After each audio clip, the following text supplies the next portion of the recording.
Assalamualaikum dan salam sejahtera. Bertemu lagi dalam channel The K9000. Sekarang untuk episod kali ini kita akan tengok hasil daripada Huawei Mate 40 Pro Plus berdasarkan daripada laporan DxOMark.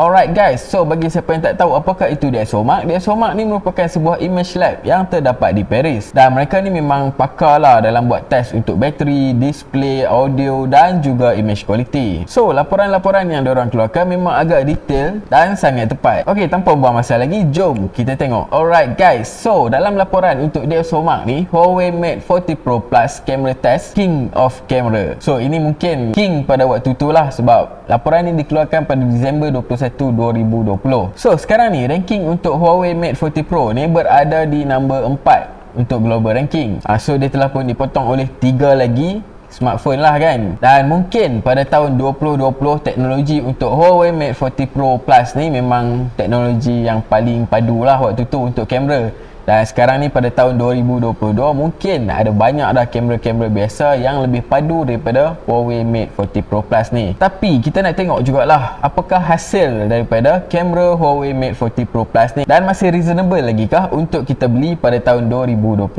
Ok, tanpa buang masa lagi, jom kita tengok detail dia. Untuk spek kamera Huawei Mate 40 Pro Plus ni, primary lens dia adalah 50 megapiksel dengan lens 23mm, aperture f1.9. Kemudian untuk lens ultra wide dia ada 20 megapiksel dengan 14mm lens dan juga f2.4. Dan untuk tele 1 pula dia ada 12 megapiksel sensor, 70mm focal length dan juga f2.4. 70mm ni dah agak jauh dah sikit. Dan dia ada lagi satu tele, iaitu tele 2 yang mana menggunakan sensor 8 megapiksel dan 240mm equivalent focal length. Dan yang ni aperture f4.4. So 240mm focal length ni memang agak panjang lah guys untuk kamera phone. Alright, so kita terus ke gambar yang diorang tangkap ni. Ok, kat dalam gambar ni kita boleh nampak lah, gambar ni adalah gambar indoor yang mana ambient untuk gambar ni tak terlalu cerah lah. So kita boleh nampak yang dia agak gelap kat dalam gambar ni, dan ada beberapa biji lampu saja dekat sini. So kalau kita tengok dekat sini, exposure untuk gambar ni memang perfect lah. Kalau kita tengok memang cantik aja. Dan dynamic range dia pun memang best, sebab kita boleh nampak dekat sini yang detail dekat bahagian shadow masih lagi boleh nampak, dan detail dekat bahagian highlight ni memang terjaga lah. Kalau compare dengan iPhone 12 Pro Max ni, dekat bahagian shadow ni kita boleh nampak lah yang dekat sini memang gelap, dan dekat bahagian cerah ni kita boleh nampak agak gelap sikit berbanding dengan Mate 40 Pro ni. Apatah lagi kalau dibandingkan dengan Mi 10 Ultra ni, so lebih gelap lah gambar dia. So untuk Huawei Mate 40 Pro Plus ni agak best sikit lah gambar dia berbanding yang lain. Alright, kita ke gambar seterusnya, iaitu gambar yang di shoot dengan background yang boleh dikatakan hampir semua putih, silver, ada sedikit merah dan orange ada dekat atas meja ni. So kalau compare dengan ketiga-tiga gambar ni, boleh dikatakan yang Huawei Mate 40 Pro ni white balance dia agak neutral lah. So di mana kita boleh nampak yang box orange dia kekal orange, dan kabinet ni kita boleh nampak dia kekal putih. Compare dengan iPhone 12 Pro Max ni, kita boleh nampak yang meja dan juga kayu dekat bahagian belakang ni dah appear sedikit kekuningan. So white balance dia agak sedikit kekuningan lah. Dan kalau Mi 10 Ultra ni, kita boleh nampak yang dia ke arah kebiruan. Alright, next, so kita akan tengok pula detail dekat dalam gambar yang low light. So gambar ni memang low light gila, di mana kita boleh nampak yang sumber cahaya ada satu dekat bahagian kiri ni, dan kawasan lain memang gelap. So setelah ditangkap gambar dengan low light scene ni, di zoom pula di bahagian yang kecil ni, monopoli yang hujung ni, so kita boleh nampak yang detail dia masih lagi di preserve lah. Compare lagi dengan Mate 40 Pro sahaja, yang detail dia pun masih lagi cantik, dan compare dengan Mi 10 Ultra, detail dia nampak tak jauh beza sangat pun. Tapi kalau kita tengok dekat bahagian meja ni, kita boleh nampak yang detail dia agak lost sikit lah berbanding dengan Huawei Mate 40 Pro Plus dengan Mate 40 Pro ni. Alright, untuk portrait mode pula, okay, setelah dimasuk portrait mode, kita akan tengok macam mana bokeh dia. So setelah gambar ni di shoot, kita zoom ke bahagian kawasan kepala dengan rambut ni untuk kita tengok bahagian subjek dengan bahagian background ni macam mana dengan bokeh dia. So kalau kita tengok bokeh untuk Mate 40 Pro Plus ni memang cantik lah guys. Ok, untuk 12 Pro Max ni pun kita boleh nampak yang dia pun cantik juga, tapi kalau kita tengok dekat laporan ni ada noise sikit. Dan kalau kita tengok Mi 10 Ultra ni pun bokeh dia lebih deep lah berbanding dengan Mate 40 Pro Plus ni. Tapi dia boleh nampak noise dekat sini. Alright, next. So untuk gambar yang dalam keadaan yang gelap dan digunakan flash untuk tangkap gambar. So kalau kita boleh tengok dekat sini, gambar yang kiri ni Huawei Mate 40 Pro Plus, setelah digunakan flash pun kita masih nampak agak natural sikit.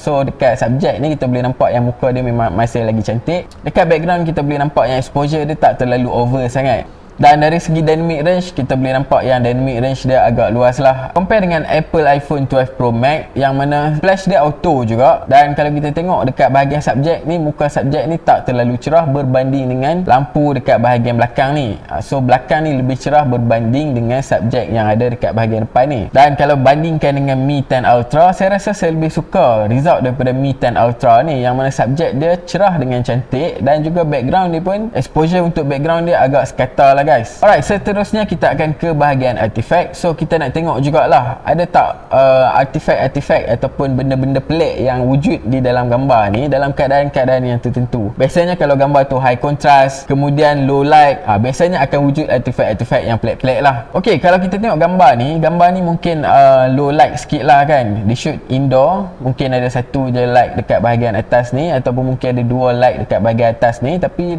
kita boleh nampak lah yang dia memang low light betul. Dan setelah di zoom dekat bahagian muka subjek kita ni, kita boleh nampak dekat bahagian muka dia ada pelik sikit lah dari segi cahaya dekat sini. So gradient cahaya dekat bahagian ni dia jadi sudden tau. Okay, dia nampak tak natural, langsung tak natural lah.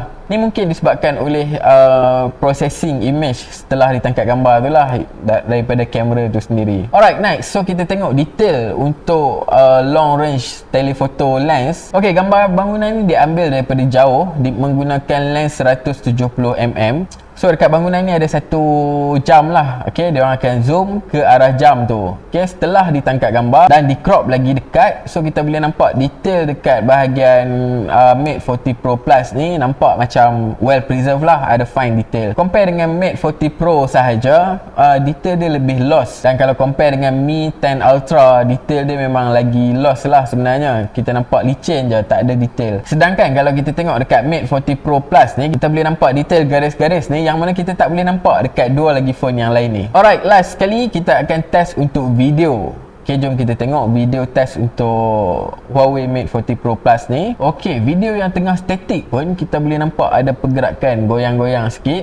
Kemudian apabila berjalan tu memang nampak lah ada bouncy kan. So dari segi fokus memang cantik. Dari segi bokeh dekat bahagian belakang pun kalau kita tengok masih lagi cantik.